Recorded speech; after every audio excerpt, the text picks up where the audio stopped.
Jake was only 15 when his world was turned upside down. The day started like any other. He was walking home from school, mentally going over his to-do list for the evening, homework, maybe a quick video game session before dinner, and later helping his mom with some yard work. It was the kind of day that passed without much notice, the simple rhythm of a young teenager's life. Jake had no way of knowing it would end with news that would change everything. As he turned onto a street, he noticed an unfamiliar car parked in the driveway. It was a sleek, black sedan with tinted windows that gleamed in the late afternoon sun, making it look slightly ominous. Jake felt a strange, unsettling chill. In the years to come, he would remember that chill as the first, subtle signal that something was very, very wrong.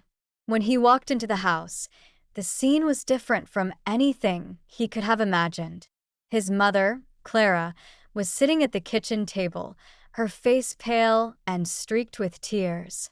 Across from her sat a man in a dark suit, his briefcase lying on the table like an ominous weight. He was a stranger to Jake, but the look on his mother's face told him that this man had brought terrible news.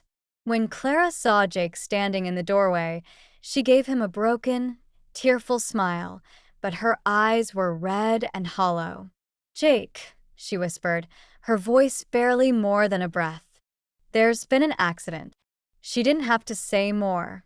Jake knew immediately that the words accident and dad were now, somehow, connected in a way that would change his life forever.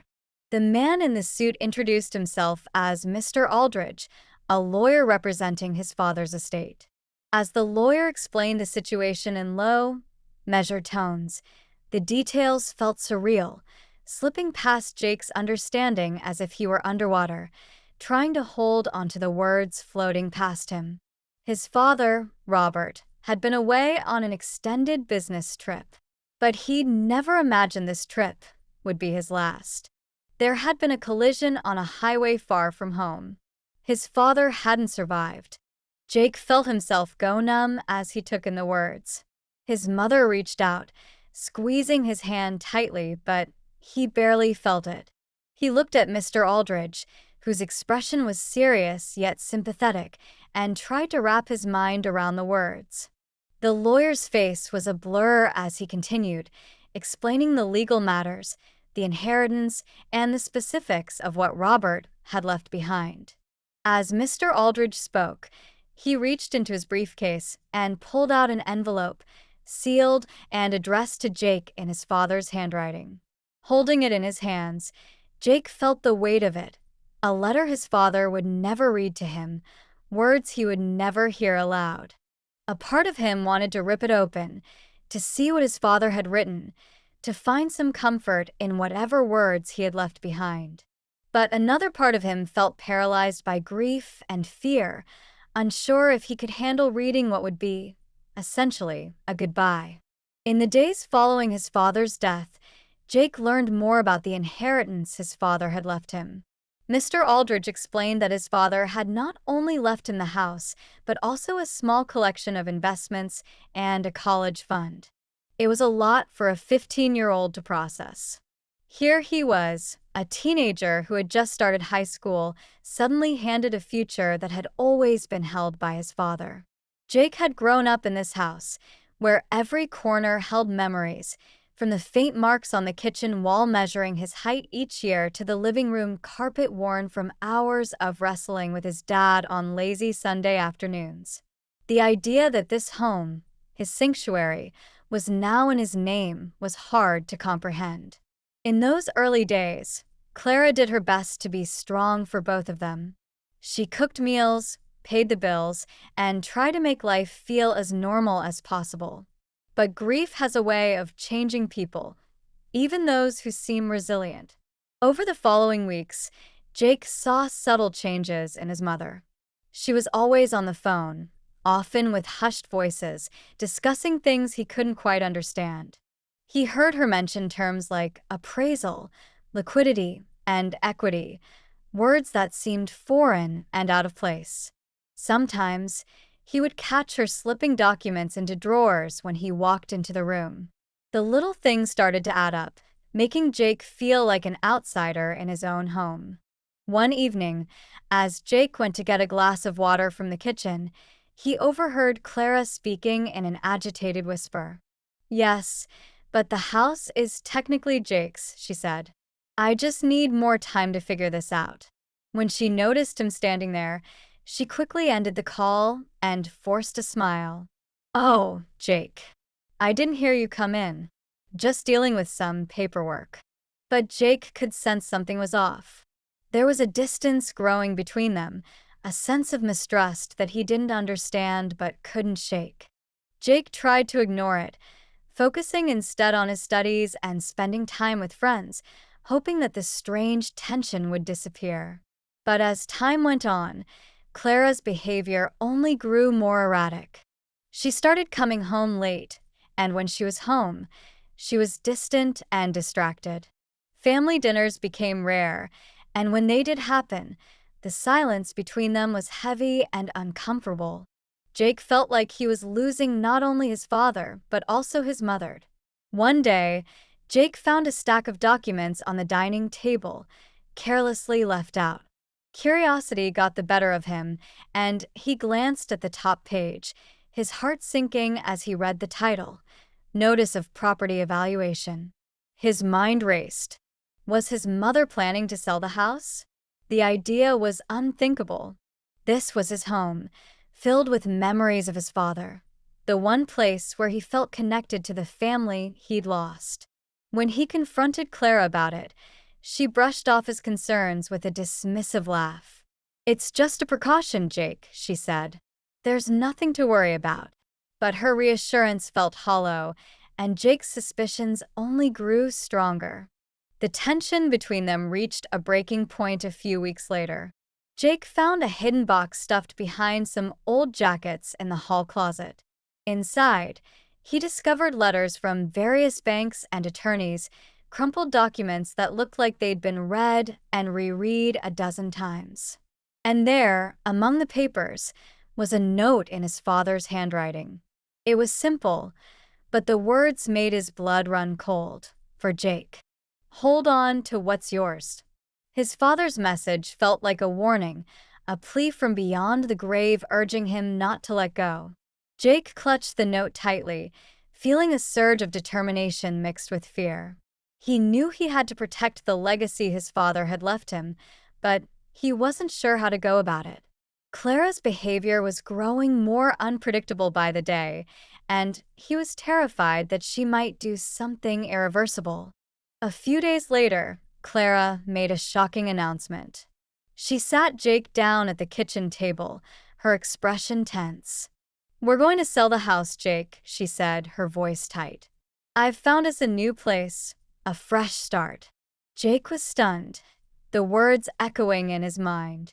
"Sell the house," he repeated, disbelief coloring his tone. "But Dad left this for us. For me."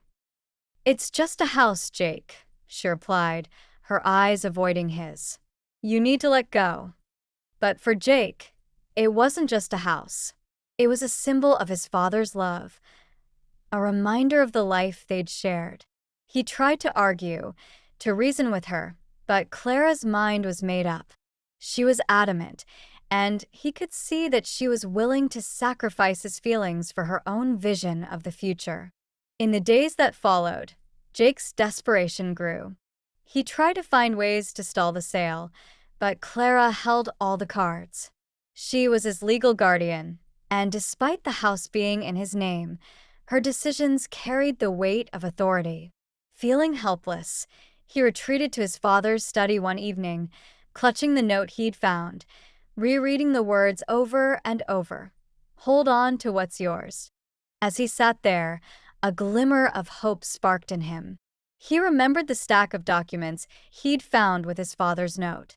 Sorting through them again, he discovered something he'd overlooked, a copy of his father's will. It was a legally binding document that explicitly stated his father's wish for the house and inheritance to remain with Jake until he turned 18. His father had thought of everything, protecting Jake even in death. The next morning, armed with the will, Jake confronted Clara. Her face went pale when she saw the document, and a bitter argument ensued. Words were exchanged, accusations flew, and both were left in tears. In the end, the will prevented Clara from selling the house outright, but it didn't solve the underlying problem. Their relationship, already strained, was now fractured. Months passed, and life in the house grew increasingly tense. Clara grew more distant, spending long hours away from home. Jake could feel her resentment simmering, as if he had become a burden rather than her son. He tried to hold on to the normalcy he'd known, clinging to the memories of his father and the home they'd built together. But the constant strain wore on him, leaving him isolated and drained. Then one evening, Clara introduced Jake to someone new, a man named Tom. Tom was polite, with a confident, almost rehearsed smile, and Jake felt an immediate distrust. His mother's demeanor around Tom was different, almost giddy, as if she were trying to erase the past and start anew. And Jake couldn't ignore the unease building within him as Tom started spending more time in their home, his presence growing like a shadow that threatened to consume the life Jake had known. As the weeks passed, Tom became a fixture in Jake's life. It started slowly at first: dinners, weekend outings, a few casual visits. Clara seemed happier around him, laughing more freely, which only deepened Jake's resentment. He knew that his mother deserved happiness, especially after the sorrow and grief they'd both endured, but he couldn't shake the feeling that her relationship with Tom was erasing the only link he had left to his father. One evening, Clara brought Tom over for dinner. Jake watched as Tom walked into the house with a self-assured grin, taking in his surroundings like he was already at home.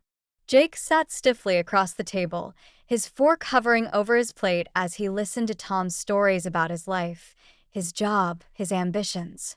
Tom's voice was deep and confident, and he spoke with an ease that bordered on arrogance. He glanced over at Jake occasionally, trying to draw him into the conversation, but Jake gave short, non-committal responses, his eyes fixed on his food. "So, Jake," Tom said, leaning back with an easy smile, "I hear you're quite the student. Planning to go off to college soon?" Jake looked up, his face guarded. "I'm only 15, he replied, his voice tense. "I still have a few years." Right, Tom said, laughing. "But it's never too early to plan, you know? Your mom tells me you're pretty ambitious." He glanced over at Clara, who gave him an encouraging smile. Jake's chest tightened. It felt as though Tom was claiming a place in his life that had always belonged to his father. As dinner ended, Jake excused himself and retreated to his room, closing the door behind him.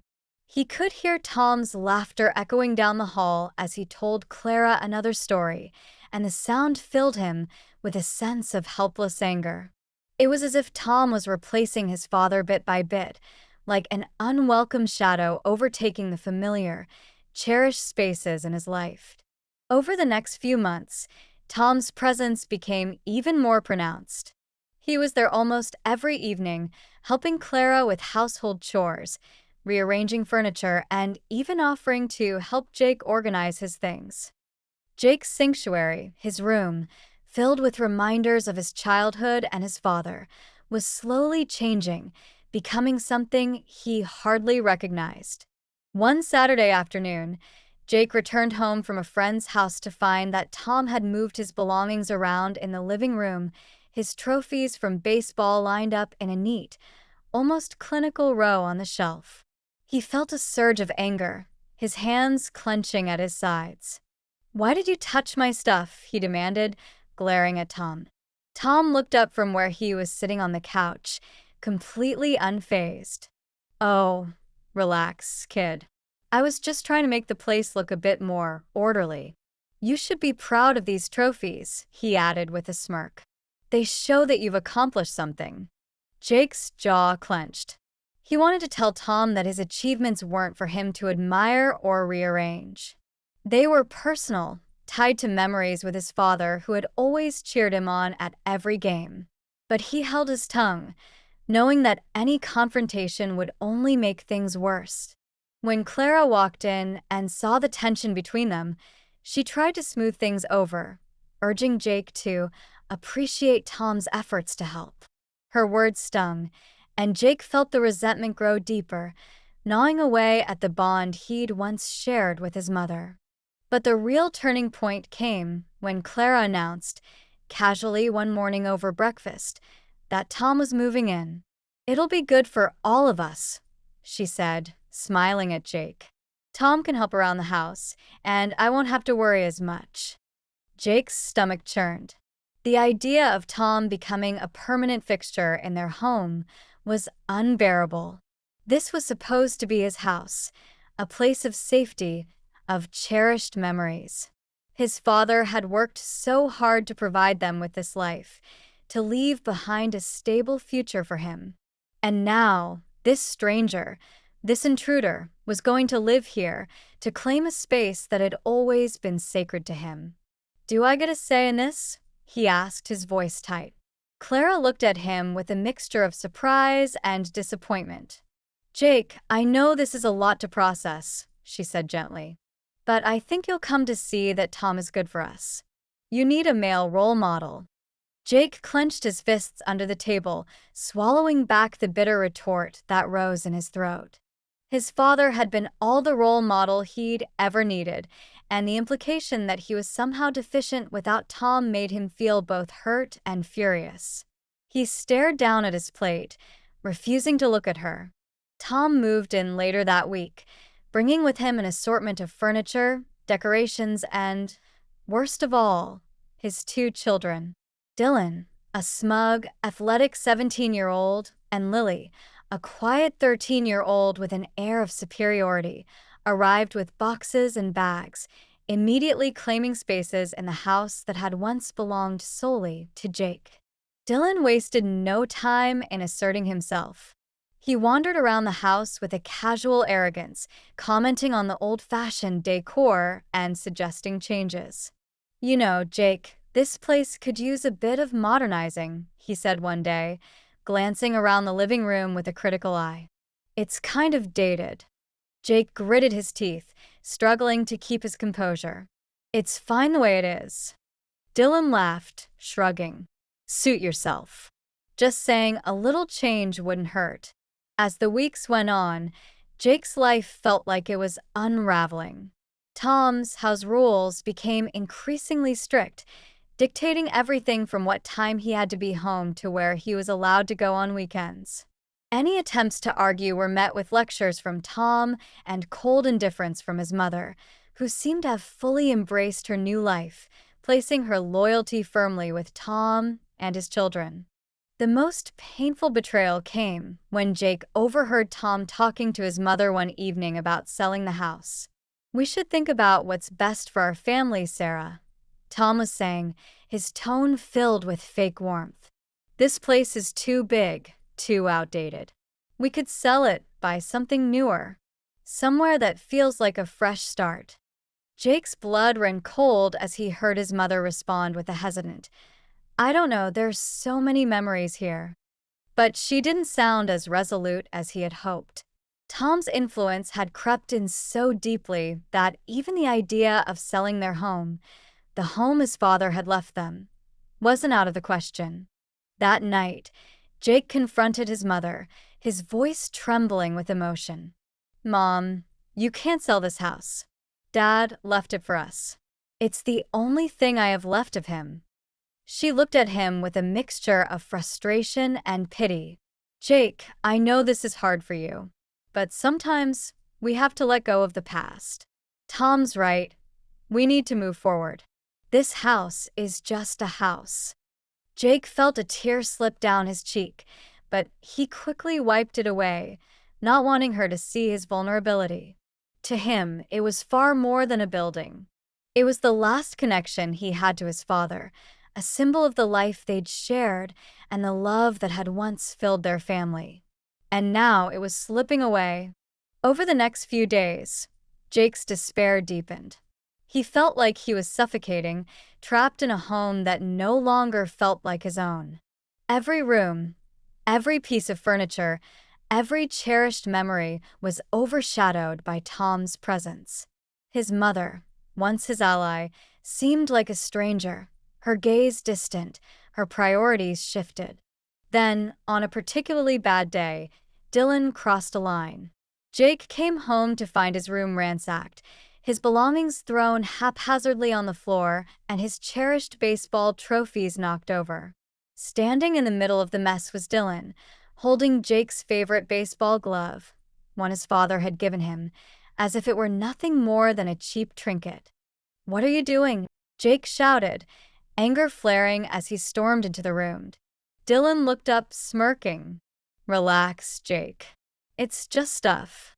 Jake lunged forward, grabbing the glove from Dylan's hands, his voice shaking with fury. "This isn't just stuff. It's mine. Get out of my room." Dylan laughed, unaffected by Jake's anger. "Chill out, man. It's not even really your room anymore. My dad says everything in this house belongs to him now." The words cut through Jake like a knife, confirming his deepest fears. This wasn't his home anymore. His family, his legacy, his memories, they were all being erased, piece by piece, by people who didn't care about the life he'd built here. That night, Jake packed a small bag, unable to stand being in the house any longer. He made his way to his grandparents' home, where he found the solace he so desperately needed. His grandparents welcomed him with open arms, understanding the pain he was going through. But even in their comforting embrace, he couldn't shake the feeling that he was losing everything that mattered. Over the coming weeks, Jake stayed with his grandparents, seeking refuge from the turmoil that had overtaken his life. But deep down, he knew he couldn't stay there forever. He had to find a way to reclaim what was rightfully his, to protect the legacy his father had left him. It was a battle he couldn't afford to lose. As he sat in his grandparents' quiet home, surrounded by reminders of a simpler, happier time, Jake made a silent promise to himself. He would fight. He would hold on to his home, his father's memory, and his own sense of identity, no matter what it took.